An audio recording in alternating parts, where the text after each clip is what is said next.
สบายดีท่านผู้ชมที่เคารพทุกท่านใน2-3 มื้อที่ผ่านมานั้นหลายๆท่านถ้าว่าได้ติดตามข้อมูลข่าวสารบ่ว่าจะผ่านสื่อกระแสหลักสื่อกระแสรองหรือว่าผ่านโลกโซเชียลมีเดียก็แล้วแต่ท่านผู้ชมมันมีหลายสำนักข่าวที่ได้นำเสนอข่าวเกี่ยวกับปัญหาต่างๆที่เกิดขึ้นอยู่ในประเทศสหรัฐอเมริกาในเวลานี้ท่านผู้ชมซึ่งสหรัฐอเมริกานั้นในนิยามในจินตนาการของหลายๆคนก็มักจะให้นิยามแล้วก็มักจะจินตนาการว่าสหรัฐอเมริกานั้นเป็นดินแดนในฝันเป็นดินแดนในจินตนาการและก็ครั้งหนึ่งในชีวิตนั้นก็หวังนักหวังหนาหวังอย่างยิ่งว่าอยากจะไปใช้ชีวิตบ่ว่าจะเป็นไปเฮ็ดเวียกไปอยู่ดำรงชีวิตแบบตลอดกาลแนวใดก็แล้วแต่อยากไปครั้งหนึ่งในชีวิตอันนั้นคือแนวคิดของหลายๆคนเพราะหลายๆคนยังคิดว่าดินแดนของสหรัฐอเมริกานั้นเป็นดินแดนแห่งสันติภาพเป็นดินแดนแห่งเสรีภาพเป็นดินแดนแห่งการให้โอกาสของคนหลายๆคนและก็เป็นดินแดนที่บ่มีการกดขี่กดเหตุเป็นดินแดนที่มีการกำหนดสิทธิมนุษย์และก็อื่นๆท่านผู้ชมอันนั้นคือนิยามและก็จินตนาการของหลายๆคนในระยะผ่านมาซึ่งมาฮอดเวลานี้นิยามดังกล่าวหรือว่าจินตนาการต่างๆเกี่ยวกับสหรัฐอเมริกานั้นมันได้เปลี่ยนแปลงไปโดยปริยายแล้วท่านผู้ชม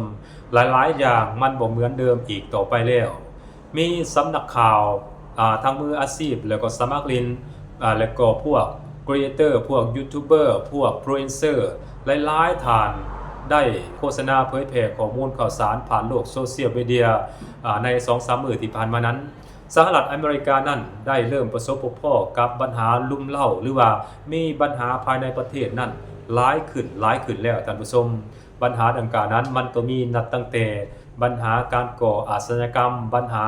ความทุกข์ยากปากหมองหรือว่าความเหลื่อมล้ำทางด้านสังคมนั้นสูงขึ้นปัญหาเกี่ยวกับการขาเจ้าเอาของปัญหาหนี้สินสาธารณะของสหรัฐอเมริกานั้นก็นับมือนับทวีคูณซึ่งมาฮอดปัจจุบันนี้สหรัฐอเมริกานั้นมีหนี้สินสาธารณะถีบตัวสูงขึ้น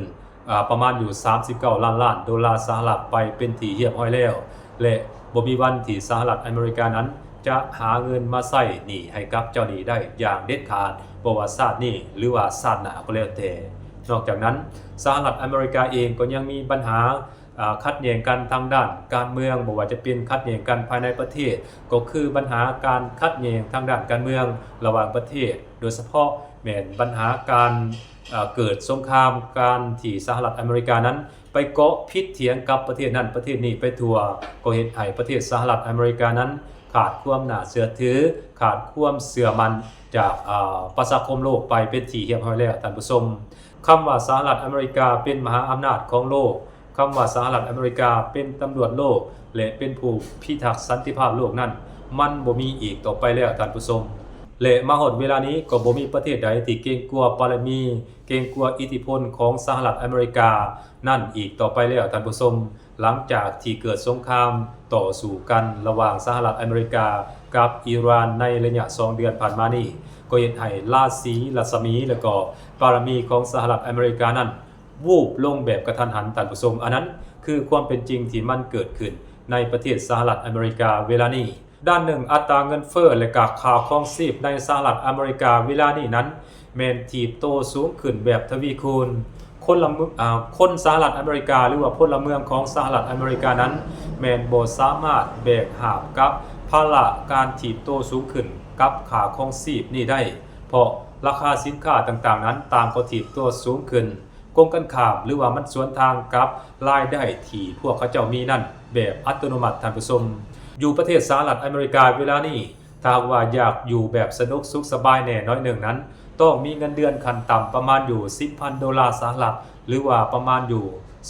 210 ล้านกีบท่านผู้ชมจึงจะสามารถอยู่ได้แบบสะดวกสบายอันนี้บ่แม่นว่าห่างได้ท่านผู้ชมแบบพออยู่ได้นะ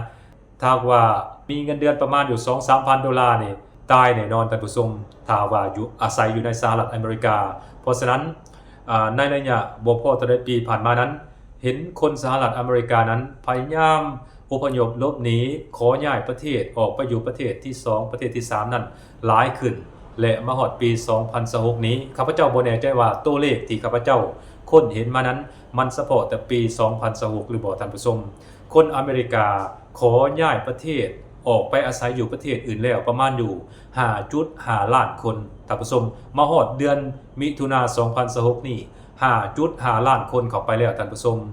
ซึ่งพวกเขาเหล่านั้นก็ได้ขอย้ายประเทศไปอาศัยอยู่ประเทศเพื่อนบ้านของสหรัฐอเมริกาก็มีบ่ว่าจะเป็นอยู่เม็กซิโกอยู่แคนาดา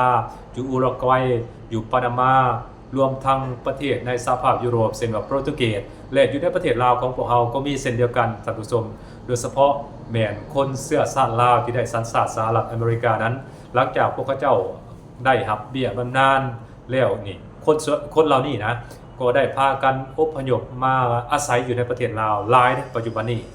เหตุผลก็สืบเนื่องมาจากคนเหล่านี้บ่สามารถแบกหาบภาระค่าครองชีพที่มันเพิ่มขึ้นในสหรัฐอเมริกานั้นบ่ไหวเพราะฉะนั้นพวกเขาจึงขอยกย้ายออกไปอาศัยอยู่ต่างประเทศแทน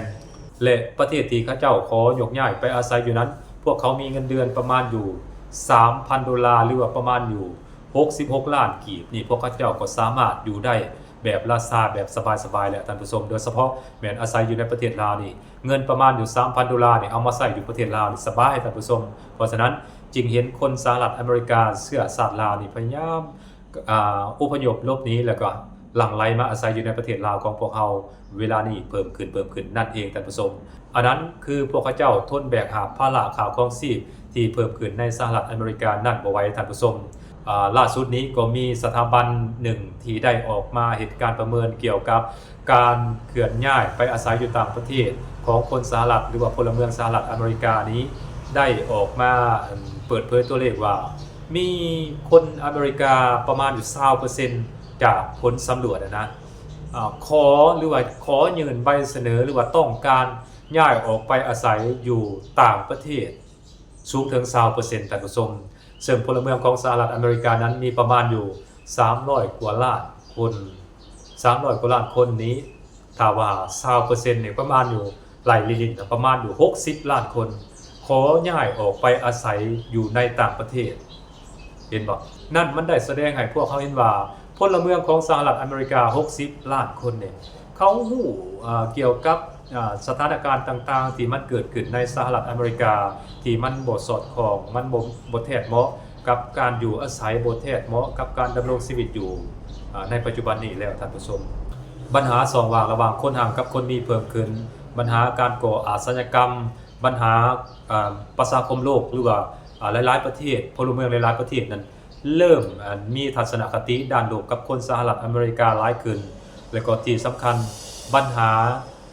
หนี้สินสาธารณะของสหรัฐอเมริกานั้นมันถีบตัวสูงขึ้นเหตุให้เวลานี้คนสหรัฐอเมริกาน่ะเริ่มเกิดมาปุ๊บนี่ก็มีหนี้สินติดตัวไปเป็นที่เรียบร้อยแล้วเพราะฉะนั้นปัญหาต่างๆที่ข้าพเจ้าเล่ามานั้นเหตุให้คนสหรัฐอเมริกานั้นเริ่มเบื่อหน่ายเริ่มเมื่อยล้าจึงต้องการขอย้ายไปอยู่ประเทศอื่นนั่นเองท่านผู้ชมอันนั้นท่านผู้ชมเห็นบ่แต่ว่ามันก็ยังบ่ไหวท่านผู้ชมยังมีคนที่หู้เท่าผู้ถึงการยังมีคนที่บ่ฮู้อีโหนอีเหน่นะยังคิดว่าประเทศสหรัฐอเมริกายังคงเหมือนเดิมยังคิดว่าดินแดนของสหรัฐอเมริกานั้นยังเป็นดินแดนแห่งเสรีภาพยังเป็นดินแดนแห่งโอกาสพร้อมที่จะให้คนนั้นเริ่มต้นชีวิตใหม่แล้วก็จะเฮ็ดให้ชีวิตการเป็นอยู่ของตนเองนั้นดีขึ้นอยู่ยังมีคนบ่น้อยที่คิดในลักษณะแบบนี้ท่านผู้ชมแต่กระโตคนของสหรัฐอเมริกาเองกลับอยากย้ายหนีออกจากประเทศการเคลื่อนย้ายออกนอกประเทศหรือว่าการเคลื่อนย้ายออกไปอาศัยอยู่ต่างประเทศของคนสหรัฐอเมริกานั้นมันได้แสดงให้พวกเขาเห็นว่าสหรัฐอเมริกานั้นบ่แม่นดินแดนที่น่าอยู่อีกต่อไปแล้วท่านผู้ชมอันนั้นข้าพเจ้าก็เก็บไว้ให้ท่านผู้ชมได้คิดพิจารณานำกันในวิดีโอนี้ว่านั่นแหละคือความเป็นจริงที่มันเกิดขึ้นในสหรัฐอเมริกาและท่านผู้ชมนี้มีความคิดเห็นใดเกี่ยวกับเรื่องนี้เฮาลองมาแลกเปลี่ยนความคิดความเห็นนำกันลองเบิ่งแม่นตามที่ข้าพเจ้าได้นำมาเว้ามาเล่าให้บรรดาท่านผู้ชมได้รับชมรับฟังนำกันนี่หรือบ่หรือว่าท่านผู้ชมได้รับรู้ข้อมูลข่าวสารไปอีกในแบบหนึ่งนะอันนี้เฮาก็ต้อง